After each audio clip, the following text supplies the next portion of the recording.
guys, pag-usapan lang natin ang breaking news. Daniel Padilla tinapatan angas ni Robin Padilla. Iyan guys ang updated sa atin ng balita na alam naman natin kasi guys, idolo ni Daniel Padilla ang kanyang tito Robin Padilla. Na alam naman natin guys, no? Napakagwapo noon kasi ni Romel Padilla, ang ama ni Daniel Padilla. Siya dapat ang unang magiging artista dahil kukunin sana siya sa Bagets. Kaso nga lang, ang nandoon sa bahay ay si Robin Padilla at siya ay isinama sa Manila para na nga naman guys maging artista.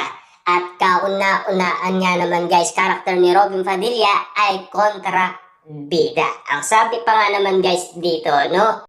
Bakbakan, umaatikabong walang umpay, nabugbugan, salpukan, barilan, saksakan at literal na uumulan ng dugo. Ganyan nga ang nasaksian ko sa unang 5 episode ng Incognito na pinagbibidaan nina Ian Veneracion, Richard, Daniel, Baron at ang iba pa. At nakakaloka dahil bukod sa kanilang 6 salpukan na malalaking artista pa na mga nagbida-bida pa rin ang makikita mo. Ha? Grabe, as in grabe na maituturing mo nga ito na ang pinakamalaking serye na production sa Pilipinas sa pangunguna ng Star Creative ng Kapamilya Channel. Sabi ko nga sa itsura pa lang ng mga bida sa bonggang lokasyon at malalaking eksena para kang nanonood ng international serye. Ha? Yan kasi guys ang updated sa atin ng balita. 5 episode pa lang guys ang nasaksihan nila. Kaya nga naman guys naging number 1 sa Netflix dahil sa ganda ng teleserye ni Daniel Padilla kabilang ang ibang mga artistang bumida sa Incognito. Siyempre guys, kita nyo naman guys, no? Angas nga naman kasi ang tinapat ni Daniel Padilla at gayang-gaya niya si Robin Padilla. Dito pa lang ay mapapatunayan na natin na dugong Padilla talaga.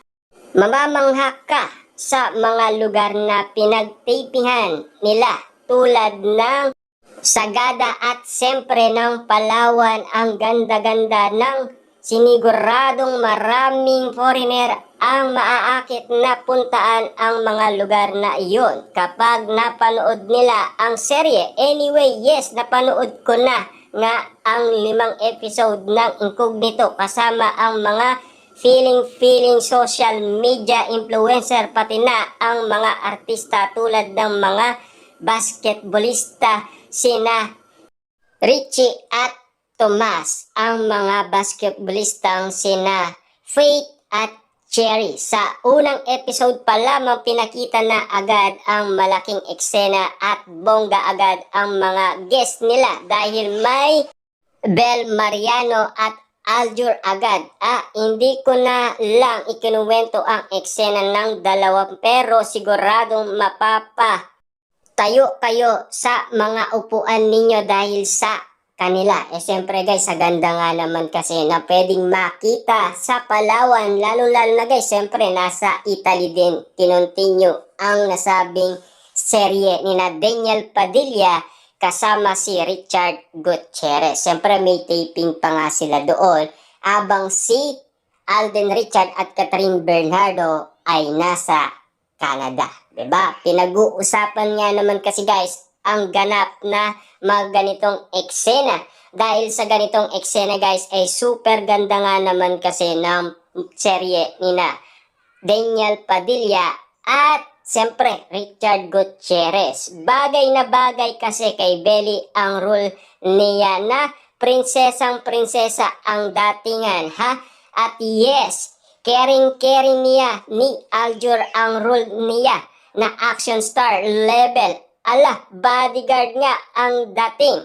Pero sure ako na maawa rin kayo kay Belle sa mga sumusunod pang episode. Pinapahirapan din talaga siya ng gusto ng mga direktor. Anyway, sa simula pa lang ay malinaw na nga inilipat ang kwento ng mga bida. Kung sino sila, kung saan sila nanggaling at bakit sila nasa sitwasyon nila ngayon. Walang duda na pagdating sa action scenes, bakbakan scenes, barilan scenes at lutang na lutang si Richard. Sanay na nga siya sa mga ganong eksena. Pero si Daniel na first time niyang sumabak sa ganitong eksena, papalakpakan mo talaga. May isip mo talaga na Padilla talaga siya.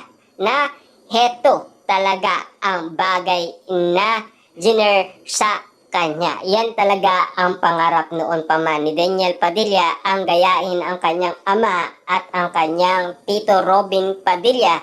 Lalong-lalo na guys, siyempre, nagkaroon lang siya ng collab team na si Catherine Bernardo dahil nagkaroon ng problema dati si Albi. Kaya nga naman guys, nag-anap sila ng collab team ni Catherine Bernardo. Pero patuloy pa rin guys na binatikos noon si Daniel Padilla. Pero napatunayan naman guys ni Daniel Padilla na bagay siya para kay Catherine Bernardo na i-partner.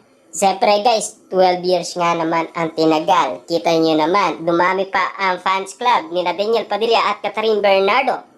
Kakaiba dahil ang mapapanood mo na seryoso, madrama, pero hintik na hintik sa action. Bet na bet ko yung mga angas-angas talaga niya habang nakikipagbugbugan siya. Sabi ko nga, tinapatan talaga ni Daniel ang angas ng tito niyang si Robin Padilla.